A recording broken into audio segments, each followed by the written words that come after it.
Hello. Hi Hayden, how are you? Really good. Thank you. What's happening in New Zealand today? The Prime Minister. So we have this school lunch program, Hmm. and they contracted it out. The new government contracted it out to some kind of low cost private providers, saying that the old government was spending too much on it. But the new providers are basically providing inedible meals and non-halal meals to Muslim students and that kind of thing. And the Prime Minister just said, if you don't like the meals, then you can make your kids a Marmite sandwich. And for Americans that might not know what Marmite is, what is Marmite? It's like a black sludge that we put on bread. It sounds like a very American reaction from the Prime Minister of New Zealand. Yeah, he's just like, we fucked up. So you do it, then. I just think you need to extend that logic to everything else that's not working. Like the health system's kind of in crisis. Like, well, you want to receive medical care, then get a first aid certificate. It's really just like, this is your fault that we've fucked up. Why don't you fix it? It's a real attitude that It is. It's very American. It's a very American attitude, it feels like. I think it comes from that, right? Because they're like, the government shouldn't be providing for you. They kind of resent having to do it at all. It just was such bad PR to scrap lunches for poor children. So they decided to keep it going in this kind of the worst possible state. And now it's going bad. Hey, for today's podcast episode, I am looking at the Goodyear Blimp, and I actually go up in the Goodyear Blimp over Los Angeles. I'm wondering, when I say the word blimp to you, what do you think? I just think of that picture of the Hindenburg going down in flames. I'm David Farrier, a New Zealander accidentally marooned in America, and I want to figure out what makes this country tick. Now, every week I try and find something distinctly American that I can explore. These topics either end up being sort of charming, like the American Girl episode, or they're a quick trip into hell, like when I went to an execution or had to get a rabies shot. But there are also episodes that are right in front of me that are so obvious I just don't notice they're there. Recently I realized every month I write out a physical check to pay my landlord or use an app like Venmo to send someone money. If you're not from America, both those things are objectively crazy things to do, and one day I'll explain why. And the other day I realized I've spent 4 years being subjected to the most bizarre, deranged medical ads on TV. Obviously, that's a whole episode. And then earlier this year, I realized another idea that's been right in front of me this whole time, or more specifically, it's been buzzing directly over my head. I'm talking, of course, about the Goodyear Blimp, an American icon that I knew about well before I even got to America. And now here it is, hovering overhead. So make sure you've got enough helium and prepare to float 1,000 to 10,000 feet above the earth, because this is the Goodyear Blimp episode.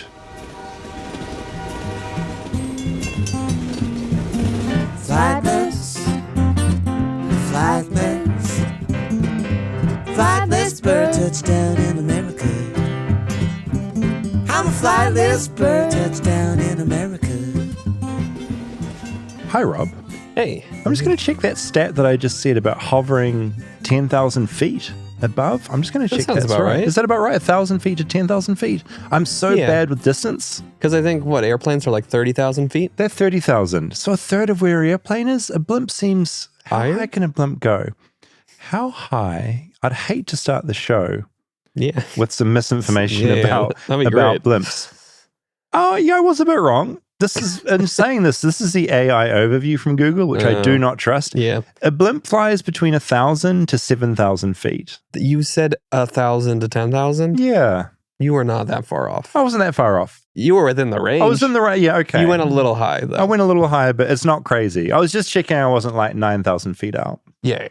A bit of housekeeping. Yes. First. Before we get into blimps. The feedback continues to blow my mind. People are writing in kind of essays about what certain things mean to them, and it's just really cool to get. At the end of this episode, we've got some really compelling feedback from the prisons episode and the Focus on the Family episode, which both seem to resonate with people who had a lot of personal stories about it. So as always, if you have feedback, it's flightlessbirdchat@gmail.com. And we have a YouTube channel, which is youtube.com/@flightlessbirdpodcast if you want to watch us. We also have 2 live shows coming up. We need people to buy tickets to these. Yeah, buy some tickets. We're in Portland on April 13th, and we're in San Francisco on April 18th. In the show notes of this episode, there'll be ticket links there, or just check my Instagram. I've got in my profile, I have the links there. And if you're a taxidermist in San Francisco, get in touch. Yeah. Yeah, we want to litter the set with taxidermied birds. Live birds, never a good idea. No. Taxidermied birds, perfect. Yes. And yeah, lots of great topics being emailed in about things you want us to cover, so keep those coming in.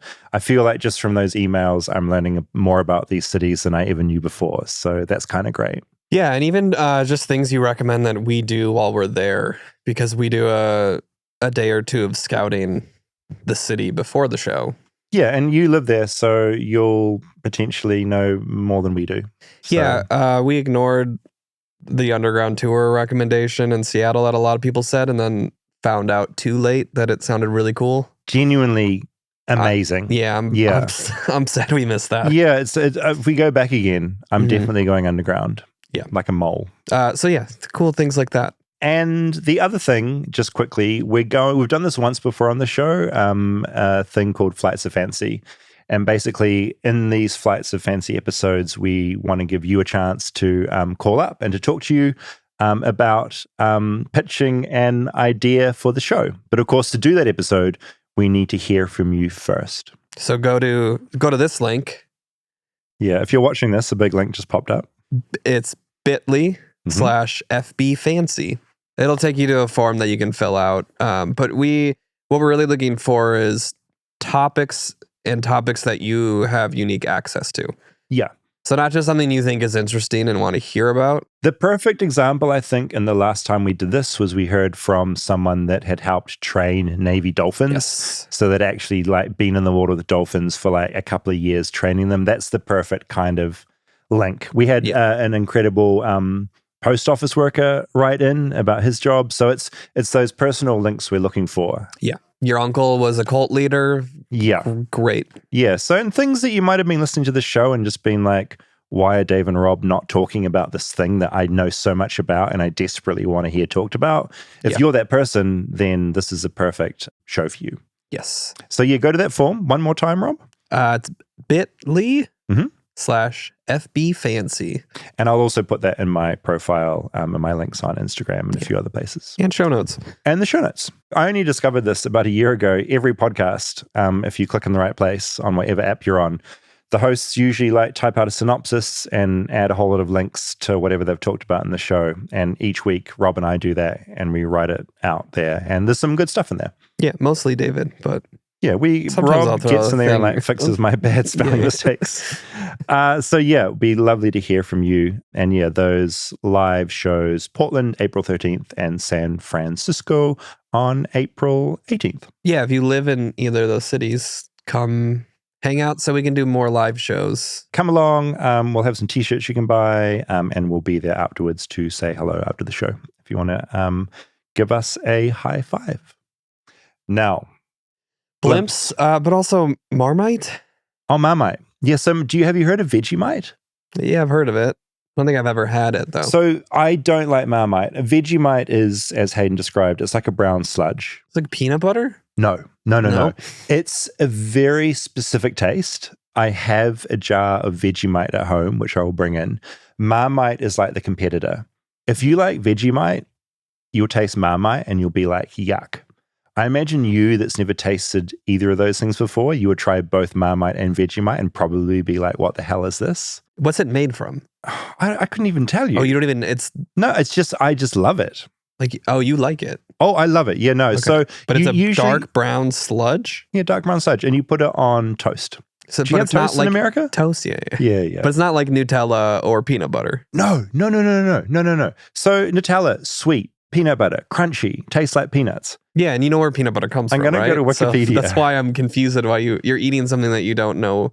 Okay, so it's made from leftover brewer's yeast extract with various vegetable and spice additives. And it looks like this on bread, brown sludge. Mm. So yeah, the Prime Minister of New Zealand, everyone kind of turned on him when he suggested, hey kids, if you don't have lunch, why don't you just put some Marmite on toast, which is pretty dismissive of kids' diets, as much as I love that kind of paste on bread. Blimps. Would you have any emotional reaction? Because this was one of those topics that I've looked up in the air. I've been with you, I think, and looked up in the air and seen the blimp and been like, look, it's the Goodyear Blimp. I think I've only seen it once. I see it all the time. You walk a lot, though. I do walk a lot. Is it specific to LA? The Goodyear Blimp? There are 3 of them, okay, and they're not all in LA. Okay. But one of them there is a big base here, which I went to visit. And there's 3 blimps. Blimps in general, like what do you, like mine was always, I'd think of the Hindenburg disaster. Is that what came to your mind when you think blimp? I mean, I just think of like a hot air balloon mixed with the plane. You're not fair. I already don't love flying. So like the idea of a hot air balloon also does not sound great to me. If I was going to put you on a small aircraft, like a single engine aircraft, where you can fit, 5 people on board, a helicopter, a blimp, or a balloon, what would be your least favorite? Oh, least favorite? Yeah, or least, and then best. Let's go best to worst. Okay, best to worst. So I would say best is helicopter. I've been in a helicopter wild. And that was fine. But if that rotor stops spinning, you're dropping like a rock. At least with a single engine aircraft, you can glide if something goes wrong. I feel like you have more control over a helicopter, though. It's wild. Okay, so helicopter and first. Like more precision. Then I would pick a small airplane. Okay. Don't love small airplanes. I don't love big airplanes. I know, I've been on some flights with you, and it's definitely, you're all good, but you can definitely sense that you're calming yourself down before a flight. Yeah. Do you know where that comes from, or has it just always been a thing? It wasn't always a thing. Like there was a certain age where it became scary. It became a thing. Do you have any concept of why? Like, had you sort of seen a news story about a plane crash, or maybe just thought about it more? Yeah, I mean, it might. Yeah, I think it was just mortality and thinking about it more, because it's part the trapped feeling of being on an aircraft, and like the anxiety kicks in a lot when they're like shutting the door and it's like, now you're here for the next 6 hours. That's how I feel on a roller coaster once that strap is down over you, and it's like that same feeling. Takeoff I'm good with, and landing I'm good with, but it's the middle part, and if the middle part when there's turbulence is my issue. I'm very scared of a lot of things, including death, and we've talked about this. Yeah. Weirdly with flying, I don't get that scared, and I don't know why it is, and I don't want to think about it too much in case it triggers me being scared. But because I've done so many flights between New Zealand, and New Zealand is so far away, you end up on a lot of 12-hour kind of flights. I've had that thing where, you get up to wee in the middle of the night, you've been flying for 6 hours, and it struck me a few times, especially when there's like a little window in the urinal on a plane.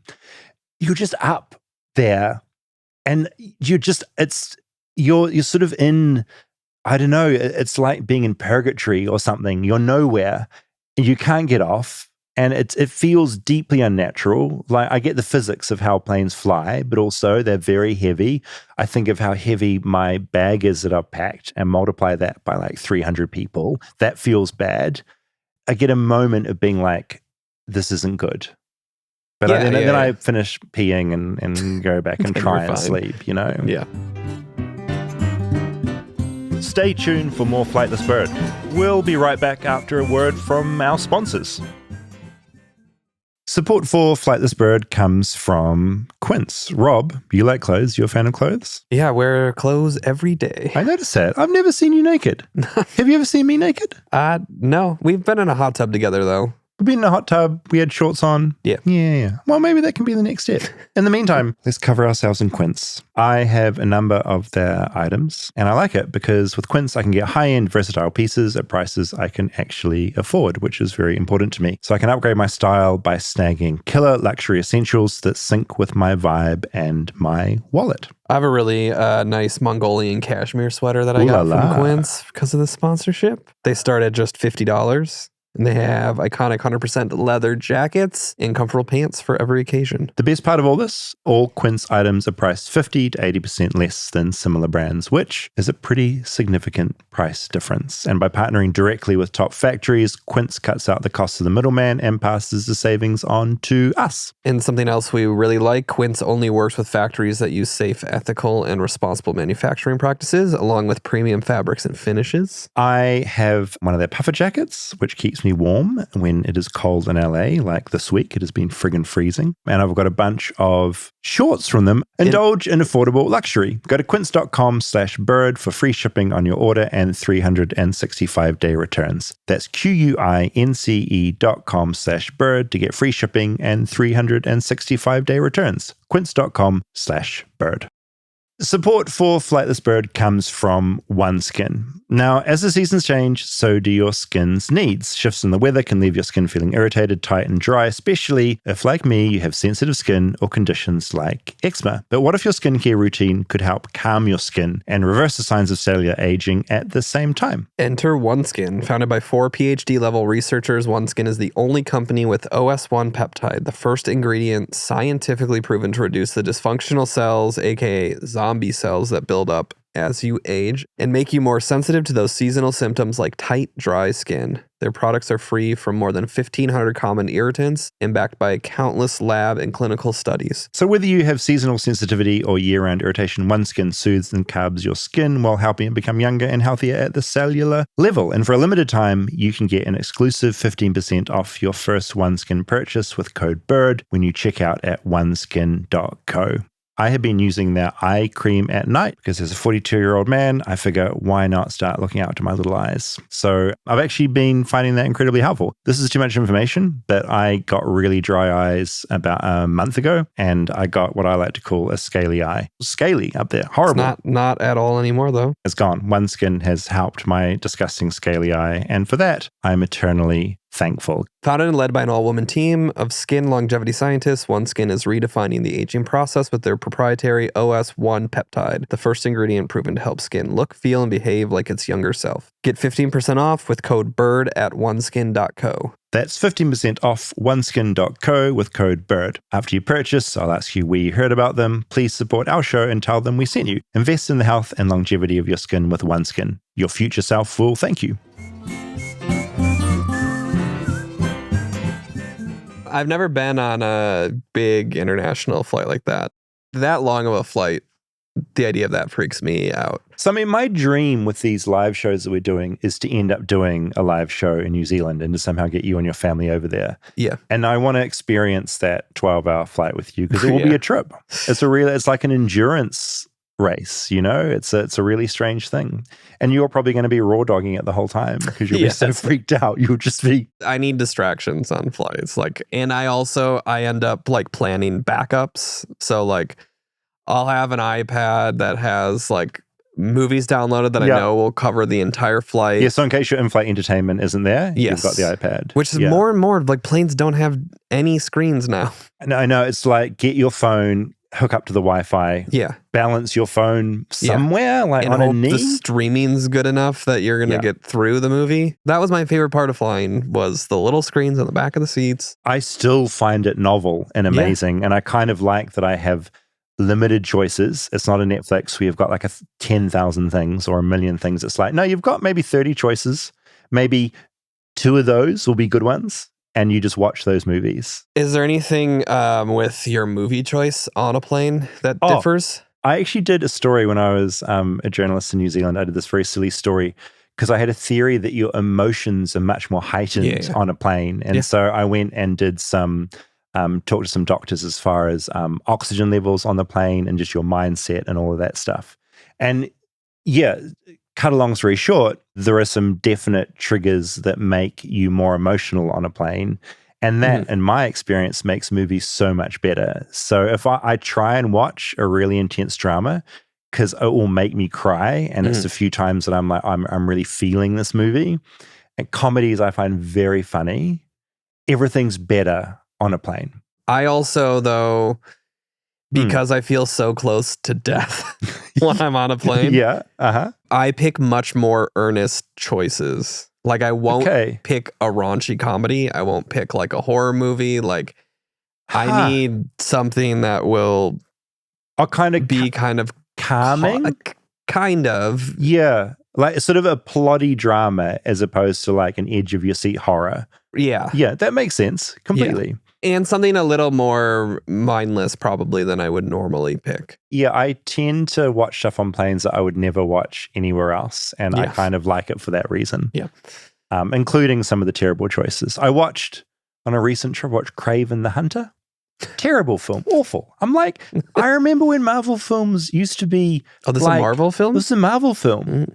Terrible. I've never even heard of it. No, that's the thing. We're at that point now. I think they made too much stuff. Also, I cannot sleep on flights. I used to, like, when I first had the fear of flying, I would try to book early flights and then not sleep the night before. Just tire yourself the hell out. So that I would have to sleep. Oh, Rob. But then I wouldn't be able to sleep. Oh, so you'd just be out of your mind by the end of it all. Yeah. I've like done some red eyes too back to Chicago and like I really like the idea of us doing a show in New Zealand. You like starve yourself asleep beforehand. You don't sleep for 12 hours. It doesn't work, so I don't do that anymore. Okay, but the 12 hours will be potentially, it'll be a lot. Going to knock you out with some sleeping pills. I'm going to put some sleeping pills in your coffee on the plane. I will check turbulence on flights before as well. So wait, before we get on to blimps, one last thing. Is all this current news about plane crashes, is that sort of freaking you out more, or you're at a certain level of freak out that you're going to just remain at for the rest of your life? I mean, that stuff's not great, especially we were about to fly when all that news was coming out. But I also know there's thousands of flights a day in and out of every city. So your logic can override things somewhat. I try. It's still not great. I don't know how much of it is happening more now, or we're just hearing more about it. Completely. It's like with crime. It's like if there's like one crash and then there's another, you're going to like hear about them more around like a cluster. Well, and my like algorithm knows that I'm clicking on those articles every time. Oh, you're getting nothing but plane every crashes. Little like issue I'm getting targeted for. Oh my God. So all this said, you're probably not going to fall asleep on a blimp? No. You're going to be... I don't know that I would have gone up in that blimp with you. Yeah. I wonder because I invited you, but you had other recordings. Yeah. But I also think, did you have other recordings? Or was that just a convenient excuse? What are the mechanics of a blimp? Because it's not a plane. It's not a plane. But it has an engine and like a propeller. There's a bit of this in the doc. Because it's not a hot air balloon. It's not just helium and you're not floating. It's not a hot there. air balloon. One thing I did want that sort of surprised me, I hadn't thought about, the Hindenburg airship was filled with hydrogen. Mm-hmm. And so have you seen footage of, it's in the doc. Yeah. You've seen footage of that thing blowing up? Yeah. So that was hydrogen. Blimps now contain helium. So that whole explosion risk doesn't exist anymore. Mm-hmm. I mean, you don't want your blimp catching on fire. Yeah. But it's not going to fucking explode everywhere, which was a huge relief to me. But essentially, you're floating and there's some little propellers that then very slowly put you through the air. That's basically it. But you're floating and you're just being propelled by these like little propellers. Yeah, I don't love that. Just because the weather and stuff. I mean, we'll get into the doc soon, but this came to be because I was basically like, what is this blimp? Like this feels, I know it's like created in Germany, but it feels like a very American thing because it's so heavily tied into advertising. Mm-hmm. Then I saw it was a blimp's 100th year anniversary this year. And so I thought this is the perfect cold email from like a podcast I've never heard of about like Flightless Birds. And they were just an amazing bunch of people to work with. They got back to me super. I never thought I would get on the blimp. I thought at best I would be interviewing maybe a pilot or a PR person next to the blimp. But they were cool. They're like, no, we can have you up there next week. And this is incredible because like the public can't go on the Goodyear Blimp. Yeah. They give away some flights. So I was blown away by this whole thing. And figuratively and literally. Oh my God. I wish that was on purpose. Take credit for it. One thing I would say, and I would be so curious now how you would react, it was a really peaceful kind of non-scary thing. Because I thought you'd get kind of like buffeted in the wind and it would feel like a bit loopy.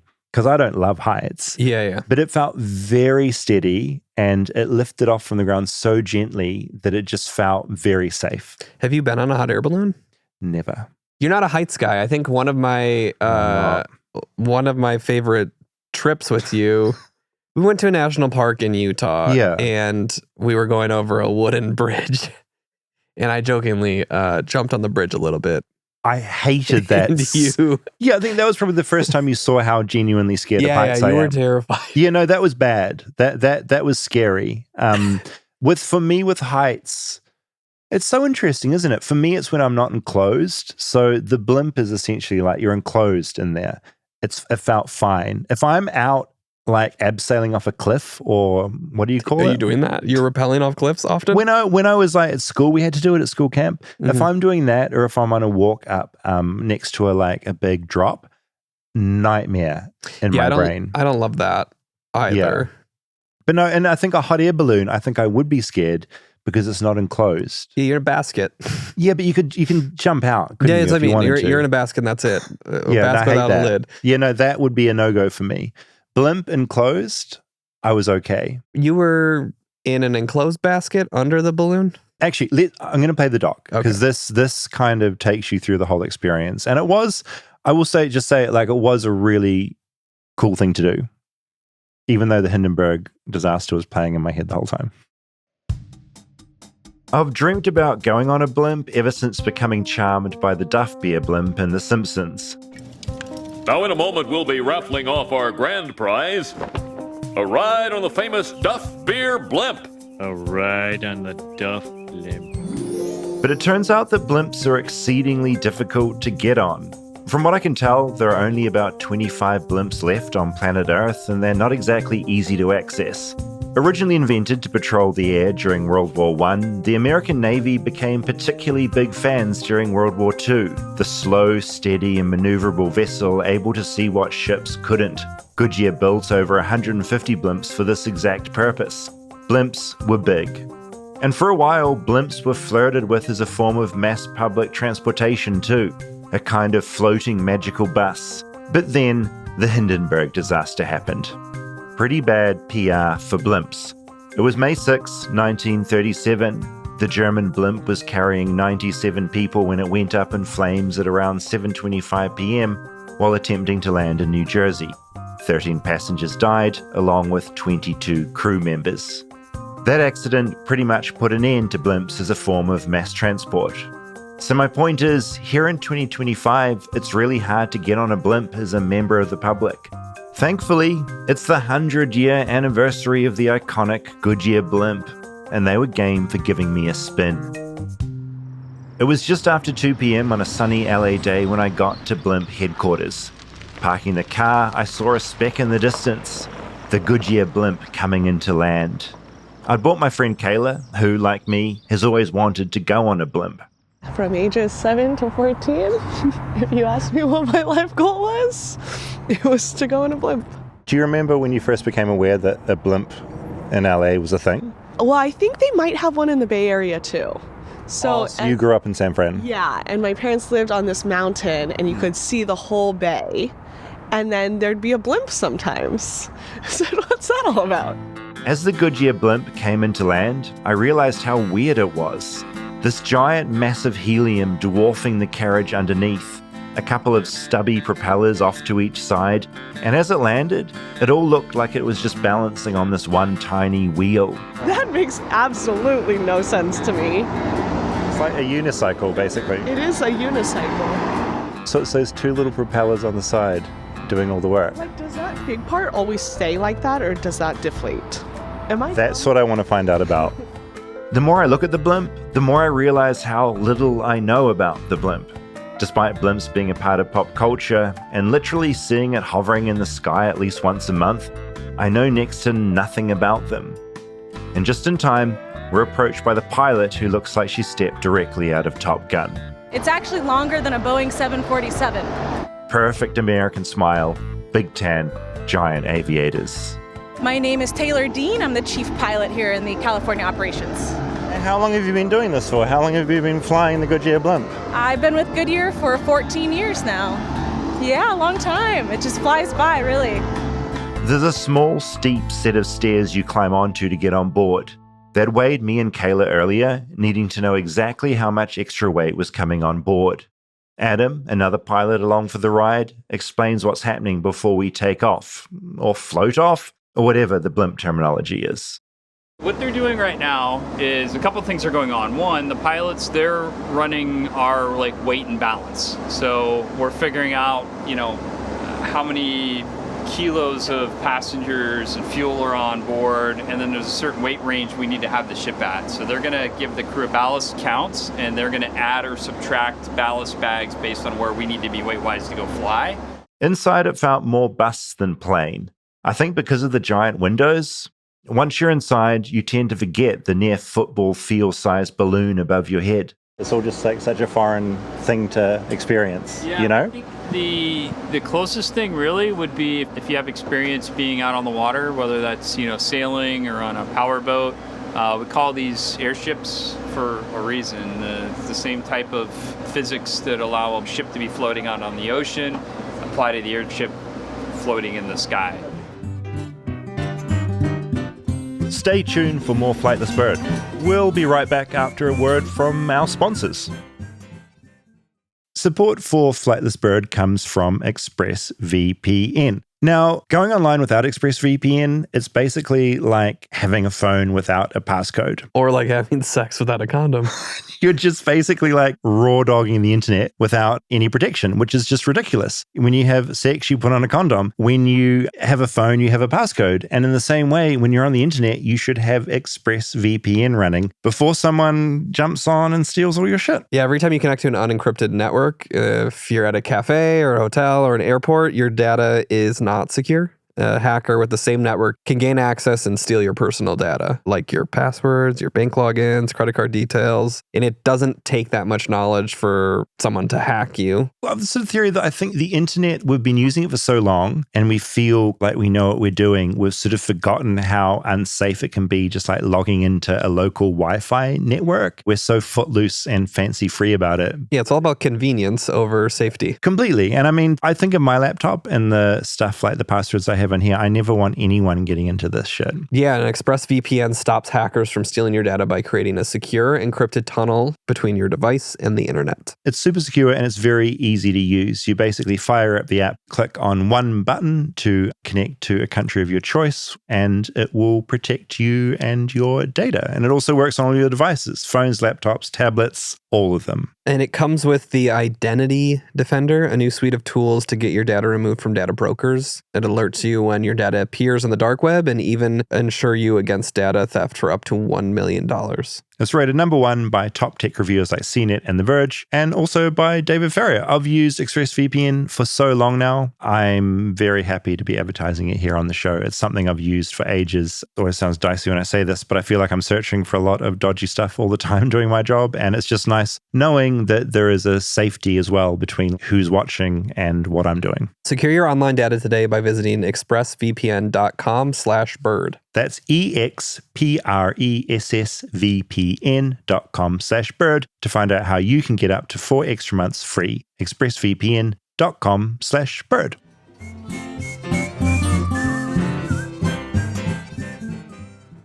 Essentially, this blimp is a giant floating commercial.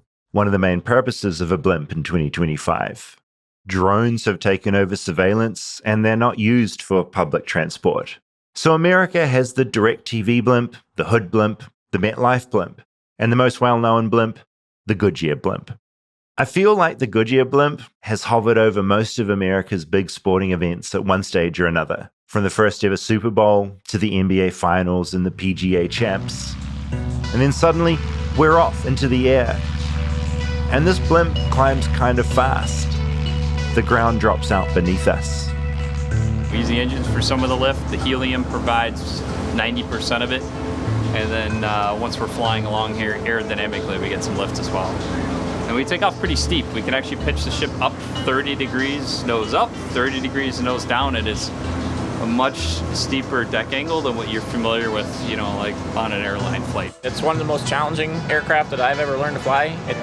No two takeoffs and landings are the same. So even if the conditions are relatively stable all day, just flying the challenge of flying the airship is fun for me because it keeps you on your toes and teaches you something new every once in a while. It's hard to describe how this feels. It's like I've been sitting on a bus, Then suddenly the bus is drifting off up into the air. We bank off left, heading towards Long Beach, the place I spent election night. I feel I like it a lot better up in the sky. We'll fly within about 1,000 feet of the ground in most instances. We can fly a little bit higher if we need. So that, we're a big flying billboard up here. We're operating at altitudes maybe a little bit similar to what you would find a helicopter flying along at.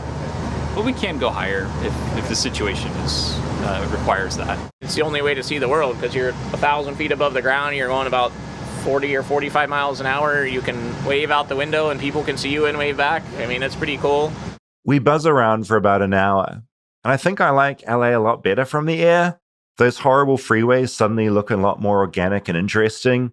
The green looks greener, and a shipping yard full of massive containers looks organized and mesmerizing. Kayla did one better. What's the best thing you've seen from the sky? A whale. If you missed that over the blimp noises, she just said she saw a whale. I've literally been from New York to LA in an airship at one time or another, so you see some crazy stuff along the way.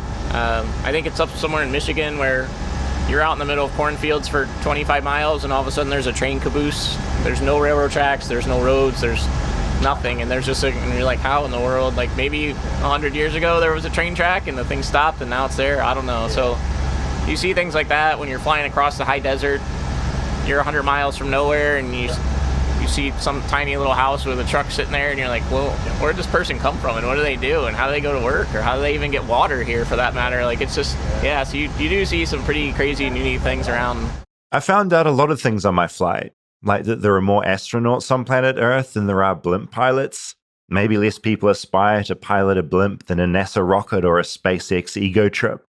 Or maybe it's the fact you have to put an extra 250 hours training on top of your commercial pilot's license to even fly one. Maybe it's just the lack of blimps. Or maybe it's those images of Hindenburg burnt into people's brains.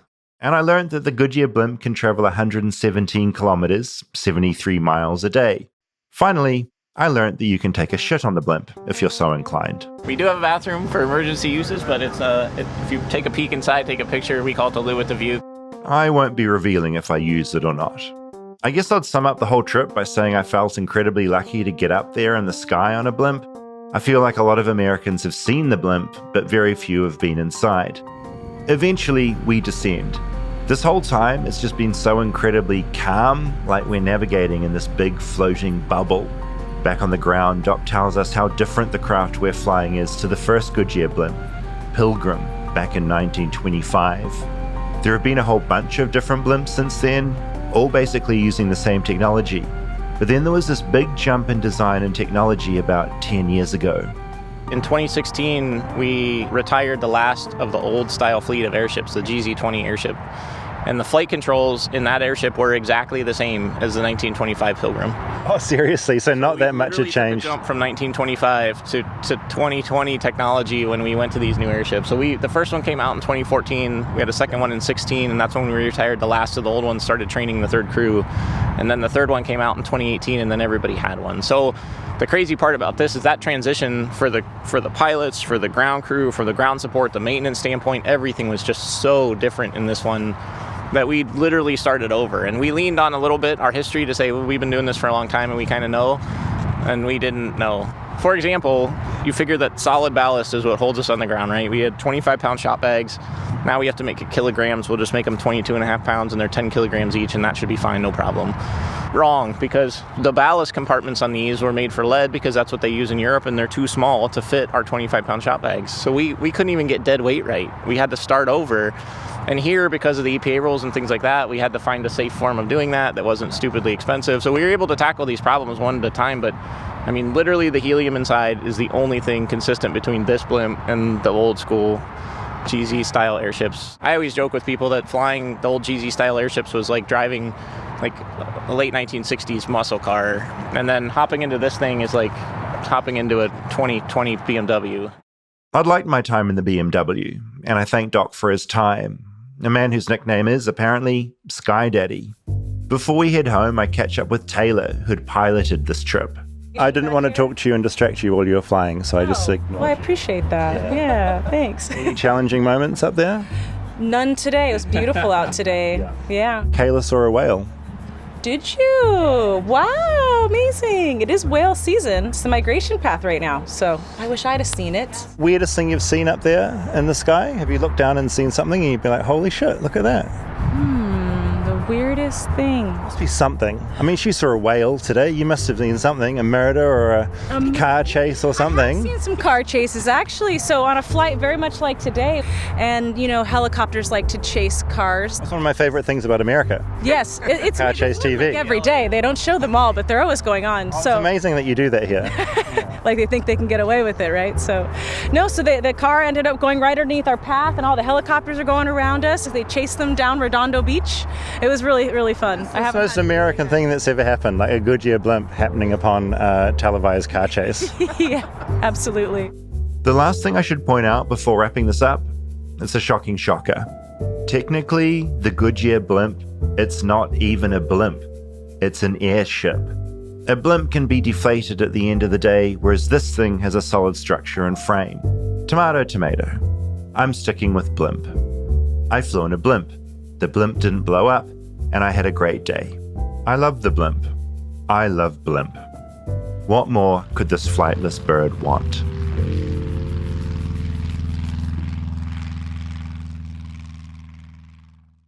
So, big takeaway. Huge revelation to me, not a blimp. It's an airship. So yeah, it can't be deflated. It's a solid thing, so you can't deflate the thing and put it in a truck. When it does big trips, there has to be a road crew that travels along with it so it can land and be docked and refueled and everything. Can you see inside the blimp portion? Sealed up. Sealed up. Yeah, it's funny. In my mind, I kind of pictured a little window, a little latch. Latch, and you can sort of poke my head up. Yeah, that's what I was hoping. Yeah, but I think the gas would. I'm not a physicist. I think the gas would probably escape, or like a bubble, a something glass dome that you can poke your head up into. Honestly, that's what. Yeah, you can't. Yeah. There's no access. Dang. It is funny. It is like you're on a bus, and then the bus slowly just drifts off into the air. And I'm also not sure if you caught it, but the one of the pilots I was talking to, his nickname was Sky Daddy, which I think is such a great name if you're a blimp pilot. I mean, that seems like a name you would enjoy. The best. So what is the purpose of the blimp? It's advertising. Yeah. Yeah, so back in the day. Yeah. And look, blimp experts, I might get some things wrong here. Originally, it was used in the wartime as basically surveillance. So blimps would go out above Navy ships and basically patrol the air. Very quiet up there. Well, they're confusing because also very big. Paint them like a cloud. Paint it like a cloud. I'm confused. I'm genuinely, so I'm scared to talk about this. I'm genuinely confused about that because very big in the air. Yeah. But I guess you're up high enough and they can the idea is they can see other fleets of ships in the distance. Well, and maybe surveillance isn't catching it the same way it is an aircraft. Totally. So there's that. So that was the original. Then until Hindenburg, it was used as a form of transport. Because it's not using a lot of fuel. Once you've got the gas in there, you're just quietly moving through the air with some propellers. So it's a really efficient way of travel. Mm-hmm. And today, primarily, it is for advertising. But so Goodyear just pays to operate this as a floating billboard? Yeah. That seems yeah, and they're quite expensive. They're not cheap. No, really, it is. It's an advertising thing. That's only what they do. They're not no. As I say that though, sandwiches to dropping in pizzas in San Francisco. The other thing they do occasionally, and I felt like he was tricking me when he was saying this, but I'm pretty sure it was true. One of the pilots told me, because there were 3 pilots on that flight, so she was piloting the plane, and then I had 2 male pilots who were basically just there to talk to me. So she was doing the important work of actually flying, and these 2 guys were giving me interviews. Yeah, which is there seems something slightly misogynistic about. No, this I mean, scenario. I know it's not. But the other thing I found out, it's a pretty even balance between female pilots of blimps and male pilots of blimps in America, which I thought was really interesting. But more astronauts than overall more astronauts than blimp pilots, which blew my mind. So there's 4 female blimp pilots and 4 male. Yeah, it's I should actually get the exact numbers, but definitely more astronauts. They shoot golf from up there. That's what he told me. Sometimes they shoot golf games. Oh, they from a blimp. Film it. Yeah. Okay. Because you can get proper heavy broadcast cameras up there. Apparently, some games are better shot via blimp than by drone. Oh, so there you go. Production. So I it's guess that makes sense. advertising and golf is pretty much it. Not transporting stuff anymore. No, well then saying that, breaking news since I recorded, since I was up in the blimp. So on The Guardian, this is from February 24th. The Flying Bum is the headline. Can a UK firm making huge airships finally get off the ground? This is the shape of the airship. As you can see, it looks a bit like a butt. Yep. Yeah. So it is still basically being investigated to be a form of public transport again. So not public transport, the public can pay to be transported. Is public transport usually cheap, or am I? It's not free. It's not free. It's probably a form I of guess transport. it's true. Like I wouldn't call flying public transportation, no. but I would call a bus or a train. But you do pay for a bus and train as well. Yeah, I don't know what. I think public transport is much cheaper and must be subsidized by taxes, right? Probably paid for by the city. Okay, so this isn't public transport. It's a form of transport. It's a privatized form of transport. For profit. So just the first paragraph of this article. It's a dreary day in Bedford, but on a flight simulator, the skies above San Francisco Airport are blue and the wind is low. That is a good thing because there is an amateur at the joystick of the world's biggest aircraft. The flight simulator models trips by the Airlander 10, which is part airship, part airplane. If all goes to plan for its designer, hybrid air vehicles, HAV, 24 of these will be built each year from 2030 at a factory in Doncaster, South Yorkshire. So they might be coming back. Do you know, is flying in a blimp safer? Don't know. I mean, you ask people on the Hindenburg, they would say no. Well, and so much of what it's doing is just floating. I feel like weather conditions maybe make it harder to control. Can you fly a blimp in a rainstorm? You can. Yeah. So no, one thing I said to the pilots was like, do you get buffeted by like high winds and stuff? Apparently all that's like pretty fine in a blimp. It's like, I think it's big enough. And again, I feel like I'm probably talking shit right now, but like from what they sort of told me, it's not like it blows away. Yeah. Like they're doing long distances and it's pretty solid and it is very safe. Yeah. Well, because if they're at 1,000 to 7,000 feet, are you above weather at that? Probably, because you are at 30,000 feet. Yeah. No, I mean, you're under the clouds. So no, I guess you'll get hit by lightning. I mean, to be honest, these are things that I don't know, but yeah, they're trying to bring it back and good on them. I guess you're not dealing with like engines and stuff. It's like much slower.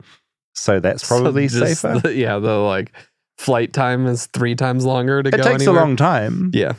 Speaking of safety, I did make a few notes about possibilities of why the Hindenburg blew up, if you want to hear those. I would love to hear. What year did this blow up? Ballpark? I don't know. I don't fucking know. It was in the doc. May 6th, 1937. 12 years after blimps were invented. Because 100 years was 2025. What? 100. We're looking at the 100th year. Yes, of the Goodyear Blimp. Of the Goodyear Blimp. Yeah, not blimps. Not blimps. No, just the Goodyear Blimp is 100 years old. Around. This is my nightmare. It's just questions about the topic. I don't know. Frantically blimp. 1852 was the first steam-powered hydrogen balloon airship with steering. I do remember you said exactly that in the doc. There's probably in there somewhere. No, it's not. That was the first steam-powered hydrogen balloon airship. But that's an airship. That's not a blimp. Well, but we're talking airships, not blimps this episode. We are. Technically, this is the airship episode. What is a blimp then? A blimp has to be blown up. Okay. So it's like a soft shell. It's a balloon that you blow up. And there's not many of those around. Most of them now are like fixed structures. Got it. Hindenburg. Theories of why it blew up. Number 1, static electricity. Hugo Echner, who was the manager of Zeppelin during World War I and World War II, he argued that the fire was started by an electric spark, which was caused by a buildup of static electricity. That's theory 1. Sabotage, theory 2. It's been suggested that Hitler himself ordered the Hindenburg to be destroyed in retaliation for Hugo's anti-Nazi opinions. Nice to know that the manager of the Zeppelin was a Nazi hater. Lightning. A.J. Dressler, former director of the Space Science Lab at NASA's Marshall Space Flight Center and a critic of what some of the other theories, favors a much simpler explanation: lightning. Oh, I mean, that was my question with the weather. Yeah, bad. But again, because it was filled with... hydrogen and not helium. Or engine failure. So those are your 4 main theories, in case you wondered why that blew up. We still don't know exactly why. I go for the Hitler theory. I think the other big question people are going to have, did you use the loo with the view? That's private. No, I didn't use it. No. Because the pilot and you are all in the same space. So if I was going to use that, I guess I was going to wee. I wouldn't smell, would it? I was sort of like... What is your pee smell? Yeah. No, I think if you're going to use a toilet, you need to use it for like the full experience and do a number 2. That's my theory with using a toilet. How long were you up there for? About an hour. You should have peed in it just to pee in it. I just felt bad. I felt bad because you're like, it's so public. It's like, you know, if you're at a restaurant and the toilet is right there and you have to walk past all the patrons to get enclosed. to it. It was enclosed though? Yeah, but the door is right there. So like, you go in there, everyone in that blimp, including the 3 pilots and my friend, would know what I was doing. I mean... And I don't know, I just felt bad. Can you explain how that's any different than a bathroom on an airplane? Because everyone knows what you're doing when you walk in there. You're walking by everyone. I think it's because there were less people. Okay. And like I was 1/5 of that. Wait, 1, 2, 3. I was 1/5 of the people on board, and it was just too, for me to go to the loo, it was just too obvious. It was too much. About what you were doing in there. Yeah. I decided I don't want people to know, you know? It's like when you go to the supermarket. Is that what you call it here? We have a supermarket. The supermarket. Yeah. And you just buy toilet paper. It's like they know what you're going to be doing. And I feel seen, and I don't want. So I'll always buy extra things like Vaseline. so they don't think I'm going to take a shit. Yeah, do you know just now think you're masturbating. It's a good little gag there. But my point is, like, if people know, I think that's why on a plane. They don't know if you're going 1 or 2. What I'm saying? It's very obvious on a blimp. Look, it's very specific. It's a small space. It's just because you know everyone on there. Everyone. You don't know any. Yeah, everyone's a stranger on the plane. You just be like, I'm going to go in here, and you shut the door, and they're just outside the door. So they all know where the 5th person is gone. You know, there's people sitting like 4 feet from the bathroom. Yeah, but there's on a like 300 of them. Like there's 300 people on that plane. Somehow that is less offensive and less weird than you being just like 1/5 of the crew stepping in there. Do you know what I mean? I don't. If you had a bathroom in your car, it would be like, if I go, Rob, I'm going to take a shit. It would be like that. Okay, shit is different though. We're not talking shit. If I was going to wee in your car, it would be the same thing. You're right there. There's only a few of us, and I would feel incredibly self-conscious. If we were on a tour bus and there's a bathroom there. Borderline. There is a rule, like when you're on tour, you're not supposed to shit in the bus. No. When everyone's on it. That's the thing. You don't do that. But peeing, I don't think there's 5 of us on that tour bus. I'd try and avoid it. Desperate. That's my whole thing. Even like an 8-hour stretch? Even a wee. 8 hour different. Again, time comes into it. We're up there for, in my calculus, it does. We were up there for, I'd say, between 45 minutes to an hour. That seems like just on the cusp of being allowed to use the bathroom time, though. Yeah, and I think if it was an 8-hour blimp ride, I would feel less self-conscious about using the bathroom. It's almost like you're rubbing it in their face if you do it, like at 45 minutes up in the air and you're weeing. I just think it's not the one. Especially if it's like a little basket that they have to empty themselves. Imagine. Someone has to empty it. Yeah. Is my argument making any sense at all of why I didn't want to like wee or poo on the Goodyear Blimp? There are elements to it that make sense. Duration, number of people, number of passengers, and your relationship to each of them. The relationship to each of them, and the space within the blimp. I would have had no problem. 15-minute ride. You're straight on there. You're straight on there. Another issue that is raised that some people bring up, and I guess this is valid, there is a helium shortage on planet Earth at the moment. Well, it's not great for this new blimp company. You can't just make more helium. Huh? No, it's the thing. Liquid helium, this is from this NBC article. The world is running out of helium. Here's why doctors are worried. Liquid helium, the coldest element on Earth, is needed to keep the magnets in MRI machines running. Without it, doctors could lose a critical medical tool. Helium has been a volatile commodity for years. This is especially true in the US, where a Texas-based federal helium reserve is dwindling as the government tries transferring ownership to private markets. So that's another challenge that UK-based firm will have. Just use a bunch of this life-saving helium that doctors are using? Yeah, fly this blimp, like kill 1,000 people or something. Yeah. You know, So the helium thing is an issue. And then you can't fill it up with hydrogen because you might get another Hindenburg disaster. Did you have to wear a seatbelt or anything? There was a seatbelt there. We had to wear it for takeoff. And then the rest of it, we were just wandering around the blimp, just like you were on an aircraft. And landing? And landing, yeah. I didn't put mine on for landing. I was naughty. Ooh, bad to the bone. Bad Davey. Sometimes on planes, I don't do it as well. I'm like, it's my rebellion. Don't tell me what to do. Sometimes I pretend it's like clipped in, but it's not. I put it on immediately. Of course you do. Because you're picturing yourself being flung through the air all the time. All in all, I would say the blimp was a strong 9 out of 10. The only reason I'm taking off a point is because, as I said, when you're on there, the bathroom, I actually 8 out of 10. Bathroom is all of them. And just the fact when you're on there, you don't see, like it's almost more impressive being on the outside of the blimp, looking up at this huge thing. When you're actually in the blimp, you don't see the balloon.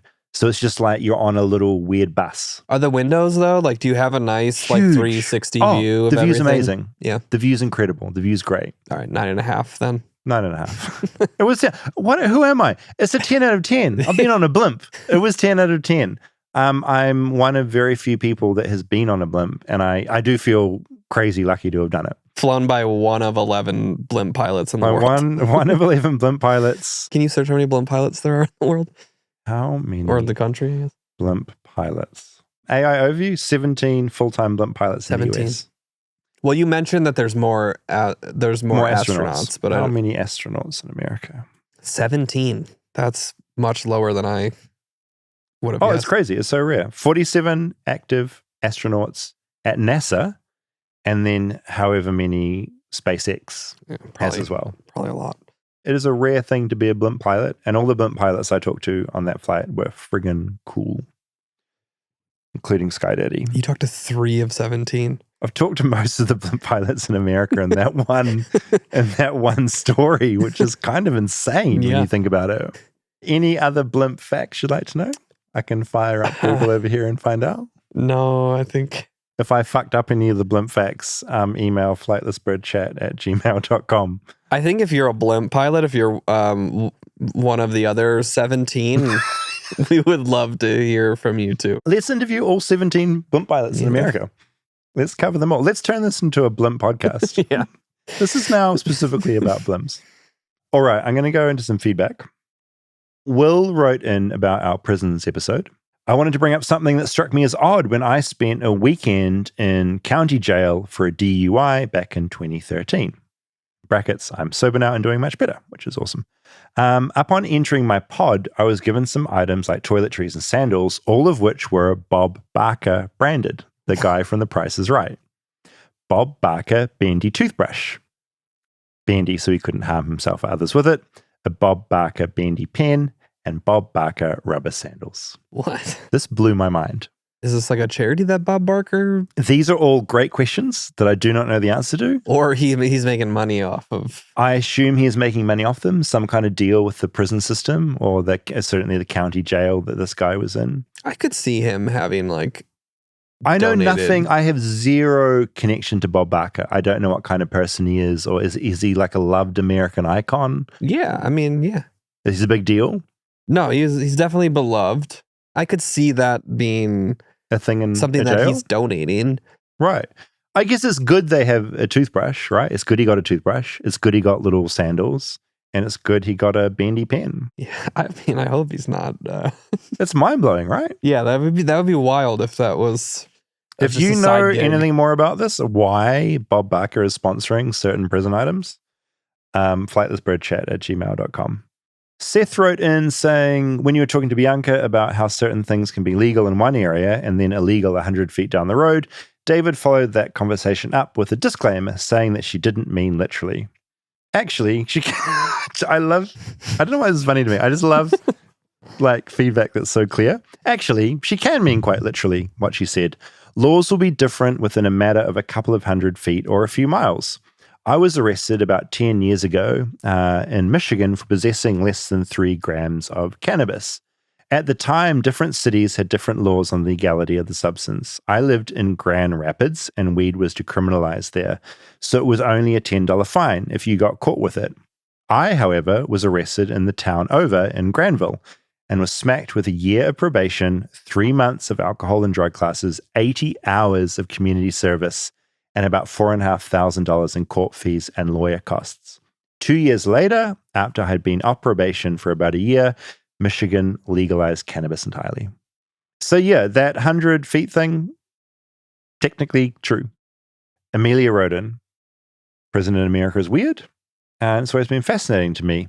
You might like my personal connection to all this. When I was in high school, 11th grade, I was taking a sociology class. One of the intrigues of this class was a field trip to a local max security prison. My teacher and maybe one other adult took 20 or so 16 to 18-year-olds to a max security prison. And we sat in a large room with maybe 6 to 8 inmates and just talked to them for probably an hour. The main guy of note who we met was Thomas Junta, the hockey dad. Look him up. So I did look him up. Have you heard of this guy? No. Thomas Junta was an American hockey dad from Reading, possibly Reading, Massachusetts, who was convicted of involuntary manslaughter in 2002 after his attack on Michael Costin led to Costin's death. Costin was the informal referee of a pickup hockey game involving the men's sons. The attack and the fight, which ensued, was witnessed by about a dozen children, including Junta's son and Costin's 3 sons. It's basically a case of a parent getting upset with a referee. That happens a lot. So back to Amelia's letter in regards to visiting Junta in prison. One of my classmates harassed him a little, put the teacher on edge. That's how she ended the email. Just imagine these kids like 16 to 18 is also not. Well, you're rat bags. You know what you're doing. You do. No, so someone just being, I just imagine this teacher getting very stressed out. Yeah. You also don't know what harassed him a little means, whether it was like poking fun or just like giving him the finger or something. Yeah. Anyway, I just thought that was an interesting class activity to do. Raven, great name. She wrote in. She was a senior in high school. And they also had a field trip to the closest jail. This was in Ohio. This seems like it's like a weird like scare tactic. I think it's like essentially like scaring you straight. Yeah, scared is straight. part of it. Yeah, like don't do this or you could end up here. As a high school teacher myself, I'm not really sure why it was appropriate to take 17-year-olds to see a jail. This is about to answer our question. I think it had to do with Beyond Scared Straight, which was a big thing at that moment in time. However, this was an extremely special year for the program due to the fact one of our classmates in a class of 66 kids was at this jail. Jeez. Not only was he in jail when we got there, but we saw him. Worst of all, he was in maximum security. The summer prior to senior year, he robbed a gas station with a knife and got 10 years. It was really upsetting due to the fact that a lot of us knew him well and we could see that he felt really embarrassed. Again, why the fuck did teachers agree to go into this jail, specifically this year, potentially having their students see their fellow classmate? Yeah, that's rough. And she also mentioned that in Ohio, that's where the Shawshank Redemption prison is, where they shot that. And apparently they have a big metal festival every year called Inkcarceration, because it's also a tattoo fest. And I see that I think Slipknot is playing. Okay, Courtney wrote in regards to what we mentioned in the prisons episode about watching and studying movies in school. Mm-hmm. She says she's shocked that Rob's education didn't include movies he had to write papers on. For context, I'm 40, graduated from high school in 2002, grew up in New Hampshire, went to public high school, In classes, I had to write papers about the following: the 1960s Romeo and Juliet versus Romeo and Juliet with Leonardo DiCaprio. I had to pick out specific scenes from Monty Python and the Holy Grail and write papers about why they were funny. In physics, we had to watch The Thing and write short essays, but I can't remember what about. And I'm sure we watched Swing Kids in history. I mean, we had book reports in high school. We didn't have movie reports. Your school missed out. I mean, in college, like... What's college? How old is that? That's after high school. But University. What age? University. Okay. 18 and older. I mean, yeah, I went to an art school, like, there were film classes that we had to No, we're talking high school. Like, this is wild. Yeah, a lot of people wrote in being like, basically saying you missed out on a really important part of schooling, which was just sitting on your butt watching cool movies. Yeah, we had to read books and then write reports boring. on them. Barbara wrote in about our prisons episode, and we talked a lot about Prison Break, and we got stuck into True Blood, which some people found highly offensive. I said specifically we shouldn't shit on this. You did. No, we got to get in there. Barbara says, when discussing movies, you need to be specific. True Blood, with Anna Paquin, that's 2008. The True Blood most people relate to is 1989. Oh, well. Same goes for Prison Break, 1938. Is that the one you're speaking of? I'm gonna give a little pushback. I don't think most people are thinking of either of those. No, I really don't think they are. I'd like to think she was being honest and very stern. She might have been joking. I think she was legit. Yeah, I think she was joking because I hope the 1938 Prison Break is what most people are thinking of. It's really good. It's a good joke. So from now on, we've got to date all our pop culture references. I guess at this point, most things have been remade 10 times by now, right? I'm sure there's a White Lotus from the 20s about something else. We're talking about White Lotus, the 2025 season. Just quickly, a lot of people also are still writing in on our Focus on the Family app because apparently a lot of listeners knew exactly what we're talking about. Mm-hmm. Our sex ed teacher told us that God/Jesus/the Holy Spirit was with us even in our most intimate moments with our future wives. And that is why when we get an erection, it points up to heaven to remind us that God is here too. Which is so good. Can you imagine a grown adult telling a child that? It's friggin' wild. And like not joking and laughing and saying that. It's like, God, he's up there. When you get an erection, you're pointing your cock at Jesus. Really good. America, you're an interesting place. And I am endlessly fascinated by you. I'm sure that was told to little New Zealanders This is about the only thing, only because of America exporting your ideas to us. That is about the only thing I remember from all of grade 7. It's wild to think back to that time in my life. Alan wrote in, my family would listen to Adventures and Odyssey tapes on 8-hour road trips out to Colorado to visit the Focus on the Family headquarters in Colorado Springs. My parents also chose to discipline their children using Dobson's principles, and it was deeply traumatic for me and my siblings. It's been incredibly helpful for me during my healing journey to learn about where these terrible ideas came from. So thanks for that, Alan. Becca wrote in saying, I was recently informed there's a spicy fan fiction version of VeggieTales called Pounded by Produce. Sarah on Focus on the Family wrote in with a really good point. She's a mum. I didn't hear from anyone involved in Focus on the Family currently. They still exist? They do. Very much so. Colorado Springs, huge compound, hugely influential still. If anyone listening works for Focus on the Family. Oh yeah, if you can write in and sort of explain why you're explain yourselves to me, I would love that. Yeah, we'll do a follow-up episode. Sarah said, I think it would be a kind thing for you to acknowledge that most parents are just doing the best they can, and that it can be difficult for exhausted young parents to know if they're getting bad advice from an expert. As you said in your episode, Dobson had an agenda. Many well-intentioned parents were conned into following his advice. I hope any parent who listened to the episode can give themselves grace if they parented in Dobson's way. And if they heard this episode, they may discover why their relationship with their adult child is rough. Or a young adult listener just realized that their parent was guided by Dobson's methods. Maybe this episode will be a catalyst for healing a tense parent-child relationship. Yep, that's a very good point.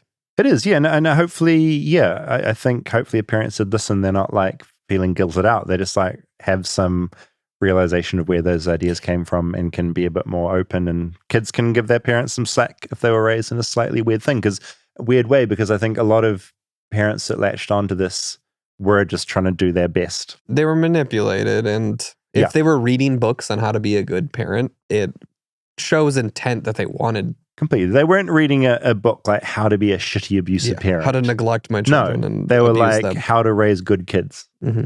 Content wasn't so good. Yeah. Beth wrote in about her parents following Dobson's focus on the family playbook. When raising us, we were homeschooled. We could watch violent shows like Cops and Unsolved Mysteries, but couldn't watch any shows that might involve young people dating or having crushes like Full House or Saved by the Bell. Secular music was out of the question. I had memories of my mum preparing me for my life as a housewife, letting me know that I would have to accept that my future husband would have ultimate rule over our home and my life. All the book titles you mentioned sounded familiar, especially Life on the Edge, which my parents definitely forced me to read. I was recently visiting my family in Colorado Springs and helping my dad with a charity event. Much to my distress, I found out as I arrived that the event to help set up is being held at Focus on the Family headquarters. As a bisexual progressive atheist I am, today it felt like I was about to burst into flames just crossing the thresholds of that creepy place. Oh, this was a good tidbit that came in. Morgan wrote in, Focus on the Family created a movie reviewing system that you should be aware of called Plugged In. This website is essentially a conservative Christian parent's dream, and even goes through and counts every curse word in every film. They provided a link to their review of The Wolf of Wall Street. How many curse words? So they basically, I've just opened this up, pluggedin.com. So it has like a normal little review, and then it says it's got positive elements, a little section there, spiritual elements, sexual and romantic content. By my count, there are 22 sex scenes in this movie. 22 sex scenes in Wolf of Wall Street? Mm-hmm. But in brackets, it's admittedly difficult to tally, since sometimes it's hard to tell when one ends and another begins. Like montage of sex scenes. Among many, many other things, oral sex is graphically merged with other sex acts involving a threesome. It's also given screen time in settings that are public and within the confines of a moving vehicle involving the driver. It just gets so specific. A post-orgy scene revels in the reveler's nudity. Sexual fondling. And it goes on and on. Violent content, crude or profane language. All told, well more than 700 profanities. 700? Just keep aware that someone is watching this. Yeah, just tallying. And counting. A handful more than 525 are F words. Their words, not mine. With some used sexually and others getting combined with mother. In brackets, it's the most F words Plugged In has ever counted in a movie, and is being reported as the most F words in any mainstream non-documentary movie ever made. They're referring to Tickled, though, as the documentary with more. That's the doc they're referring to. Add to that 70 plus S words. That's shit, if you're wondering. 35 to 40 misuses of God's name. 10 or so paired with D-N? Oh, goddamn. Damn. Nearly 25 abuses of Jesus' name, about 20 crude references to the male anatomy, including... it's all blanked out. Cock?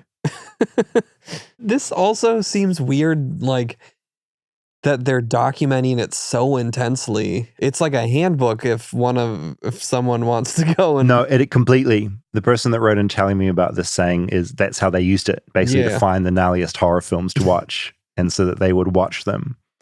But there's so many curse words that are blanked out on the site, it's actually hard to know what they are. What is okay, this is a game. Referring to the male anatomy, C, cock, something S, oh, cocksucker. Yep. Okay, D, dick. And what is P-K? Prick. Yep. Okay, so I got there eventually. Oh my God, the music, they've got Apathy. They've got that Bruno Mars Rosé song. Let's see what they say about that. Oh, this, okay, I recommend this website to anyone, pluggedin.com. Positive content, none. Content concerns for Apathy. The chorus of the track, which is what the dance is based on, is a repetition of Korean word apartment or apate. That's innocuous enough without context. But as Rosé explained on Jimmy Fallon in December of 2024, apartment is actually a Korean drinking game. The balance of the song is silly gushing flirtation and mildly suggestive kissy face sent to your phone. But I'm trying to kiss your lips for real, Rosé sings with a playful pout. It's so specific. Later she adds, don't you want me like I want you, baby? Don't you need me like I need you now? Sleep tomorrow, but tonight go crazy. The most problematic lyric comes from Bruno Mars, who embraces excess at a spontaneous apartment party. Turn this habitat into a club. I'm talking drink, dance, smoke, freak, party all night. The video for the song features just two artists performing it together. Rosé wears short shorts and a midriff-bearing top. This is funny shit, man. It goes on and on as well. So yeah, if you want some entertainment and you want a incredibly conservative take on a movie or a TV show. Anything you're about to go see. But yeah, Plugged In, it's still going. I thought maybe they'd stop reviewing, but it's a wild site. So I'm very appreciative to know about that, Morgan. Thanks for writing in. Do they rank any movies they like? I feel like no, it's all like just it's a breakdown of filth. Anything. Yeah, it's a breakdown of filth. It's sort of almost written in an unusual way. It's just basically lists, sort of not even watching the movie. It's just kind of watching, do I see a short skirt? Do I see, like, hear a swear word? There are 75 Yeah, it's kind of almost in neutral in that way. But it's coming from that perspective that any mainstream media is inherently evil because it has something bad in it. God, that's a good site. Okay, a few more. Lachlan wrote in about fake seizure guy. I had an experience at some point between 2012 and 2017 where a man on a busy peak hour tram had a seizure and asked me to get on top of him and apply pressure. I didn't think much of it at the time, besides embarrassment, but over the years I heard some stories. Thanks to your podcast, I've lodged a Crime Stoppers police report over the weekend and am providing some relevant info to them at the moment. Kayla wrote in regards to the fake seizure guy episode, saying, you need to look into Tunnel Girl. And of course, as someone who grew up loving tunnels, I'm thinking this could be my girl. It's your dream girl. David finds love. Her name is Carla, but she's better known as Tunnel Girl and has amassed over 600,000 followers on TikTok by documenting herself digging a tunnel under her house. As far as I can tell, the only reason she's given for it is because it's challenging and fun. Might be an interesting topic. So yeah, Tunnel Girl. Where does she live? Don't know. Somewhere in America, I think, according to this person. If you are Tunnel Girl or you know Tunnel Girl, can you please write to me personally? No, Flightless Bird, chat@gmail.com. I would love to talk to you. Was it a thing in New Zealand that you would just dig so deep that you get to China? That was that thing. Yeah, okay. That was the idea. I didn't know. It was always China. It just had to be. Yeah, no, that was, I think, and growing up in the West, like China was this place that was like the furthest away. Yeah. This like mysterious land. So it's not actually straight to whatever country. It's just a stupid Western thing to say, I think. Okay. It's a really good question, though. Something else I actually saw raised is like a universal weird thing I hadn't thought about. And I'm wondering if it was in America. When you were a kid, did dog poos, like dog shits on the lawn, were they white? Do you remember when dog poos used to be white? I don't recall. So in New Zealand, bird poop's white. It's something to do with the dog's diet, I think, and what they were being fed. Maybe like wet food versus kibble or something. But in New Zealand, every kid has a memory. If you're my age, like in your 40s, when you're a kid, there'd be white dog poos on the lawn. Is this like a Mandela effect? It could be. I'm worried now. If you know anything about this white dog poo thing I'm talking about, maybe flightlessbirdchat@gmail.com. Maybe it didn't happen in America. Maybe it was just in New Zealand. Yeah, there was like a dog flu going around. Might be. In the 80s. Finally, Diego and about 1,000 other people wrote in saying, how many people tagged you in that video of Kate Blanchett discussing leaf blowers? Have you seen this? I saw it again today. Yeah, so it's this really fun he's either a TikToker or an Instagrammer. His whole shtick is he interviews people on the subway in New York. He has really fun conversations, but Kate was on there, and her whole social media clip was her just very clearly going through why she hates leaf blowers. It was so compelling and so good. And yes, I have seen it, and I support it. And it's just great to have more people behind the cause. And if Kate, you're watching or listening to this, flightlessbirdchat@gmail.com. Yeah, would reach love out. to have you on the show. You're clearly we'd as passionate as I am, and I would love to hear from you. Yeah, Leaf Blowers Part 3. I think it's about time. I had a friend as well say to me that apparently there was an art duo in maybe New York, and one of their like video installations I think they videoed it and played it in the gallery. They blew a leaf between like a couple of states, like one leaf with a leaf blower. So I want to find out more about that as well. If you're that art duo, flightlessbirdchat@gmail.com. This has just become a plea for I'm just wanting answers. Weird things. I'm now using the email as like instead of Googling things, I think, which is bad. I've become my own. I've become like what I hate. I just need to Google all of that shit. Yeah, no, just email it. Oh Give my it to God. David directly. This is awful. I've turned into that thing that I hate. You've got this whole flock of birdies that are I get great you. answers. I know. Like people write in great things. That's the feedback. That's the show. Do you have anything else, Rob, that you want to share? Any other final thoughts about blimps? No. I feel like I would maybe do fine on a blimp based on I think based on what I learned. It's today. peaceful. It's a peaceful drifting sensation. Is it loud? It's steady. Steady. It's like that's not an answer. Is it loud? It's like that. It's like you have to talk loudly at certain moments because those little propellers are going. Yeah. It's not like a glider where it's like nothing. And it's maybe a bit louder than a commercial flight. Because it's shaky? Is everything like... No, it's smooth. Smooth. Okay. Very smooth. I think I could do a blimp. I think you could do it. If I go up again, I'm bringing you. When we interview the other pilots? 14 other pilots. Blimp pilots. That could be your opportunity. Yeah. I'll hop on one of those. Do email in with any feedback, flightlessbirdchat@gmail.com. Tickets for those live shows on sale, Portland, April 13th, San Francisco, April 18th. Come along, say hello, and we'll see you next week.